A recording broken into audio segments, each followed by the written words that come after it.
সত্ত্বেও আরামবাগে কেন্দ্রীয় মন্ত্রী সুকান্ত মজুমদারের একটা ভাষণ নিয়ে বেশ শোরগোল পড়েছে, যা রাজ্যের রাজনীতিতে বেশ আলোড়ন ফেলেছে বলতেই হবে। তো কি ছিল সেই ভাষণে?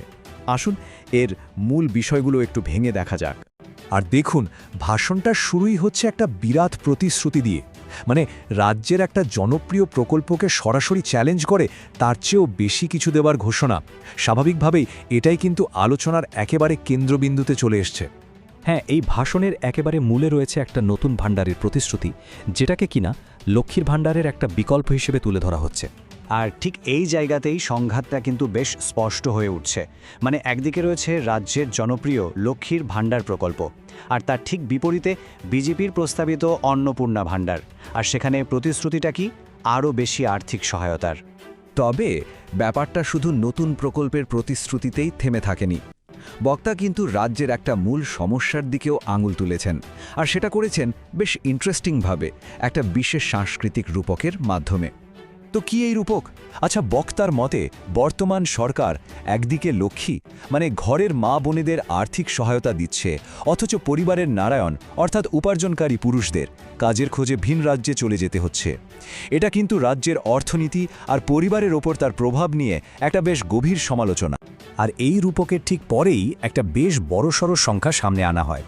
দাবিটা হলো রাজ্যে নাকি চাকরির সুযোগের অভাবে প্রায় ৬০ লক্ষ যুবক যুবতীকে অন্য রাজ্যে পরিযায়ী শ্রমিক হিসেবে কাজ করতে যেতে হয়েছে। এরপরই বক্তা সরাসরি মুখ্যমন্ত্রীর উন্নয়নের দাবিকে চ্যালেঞ্জ ছুড়ে দেন। আর প্রশ্নটা বেশ ধারালো ছিল। আচ্ছা, যদি সত্যিই রাজ্যে ৯০% কাজ হয়ে গিয়ে থাকে, তাহলে বাংলার ছেলেমেয়েদের কাজের জন্য বাইরে যেতে হচ্ছে কেন?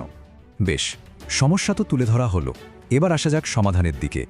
ভাষণে কিন্তু কর্মসংস্থান তৈরি করা আর স্বচ্ছতা আনার জন্য একটা নির্দিষ্ট পরিকল্পনার কথাও বলা হয়েছে। সমাধান হিসাবে মূলত দুটো ধাপের কথা বলা হয়েছে।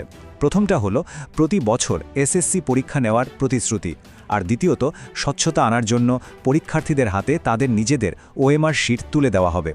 এর মাধ্যমে বেকারত্বের সমস্যা সমাধানের একটা পরিষ্কার রাস্তা দেখানোর চেষ্টা করা হয়েছে বলা যেতে পারে। তবে শুধু কর্মসংস্থানই নয়, ভাষণে সরকারি কর্মচারী আর গোটা প্রশাসনিক ব্যবস্থা নিয়েও আরও কিছু গুরুত্বপূর্ণ প্রতিশ্রুতির কথা উঠে এসেছে। তো এই প্রশাসনিক অঙ্গীকারগুলো ঠিক কি?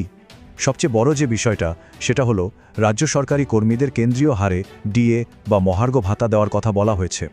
এর পাশাপাশি রামকৃষ্ণ সেতু বা সুপার স্পেশালিটি হাসপাতালের মতো কিছু প্রকল্প নিয়েও কিন্তু সমালোচনা শোনা গেছে, যা বর্তমান প্রশাসনের বিরুদ্ধে একটা বড়সড় সমালোচনারই ইঙ্গিত দেয়। তাহলে সবটা মিলিয়ে দেখলে এই ভাষণটা একটা বেশ নির্দিষ্ট রাজনৈতিক দৃষ্টিভঙ্গি আমাদের সামনে তুলে ধরে। তো এর সারমর্মটা ঠিক কী দাঁড়াচ্ছে? দেখুন, ভাষণের মূল বার্তাটা তাহলে এটাই: রাজ্যের বাইরে চলে যাওয়া নারায়ণ বা উপার্জনকারীদের ঘরে ফিরিয়ে আনতে হবে। আর তার উপায়টা কি? উপায় হিসেবে বলা হচ্ছে স্থানীয় স্তরে চাকরি তৈরি করা আর স্বচ্ছ প্রশাসন নিশ্চিত করা, অর্থাৎ পরিযায়ী সমস্যার সঙ্গে কর্মসংস্থান আর সুশাসনের সমাধানকে একেবারে সরাসরি জুড়ে দেওয়া হচ্ছে। সবশেষে একটা বড় প্রশ্ন কিন্তু থেকেই যায়, নির্বাচনী রাজনীতিতে এই ধরনের প্রতিশ্রুতির আসল ভূমিকাটা ঠিক কী? এগুলো কি সত্যিই ভোটারদের প্রভাবিত করতে পারে, নাকি শেষ পর্যন্ত শুধুই রাজনৈতিক বক্তৃতার একটা অংশ হয়েই থেকে যায়? ভাবার বিষয় কিন্তু এটাই।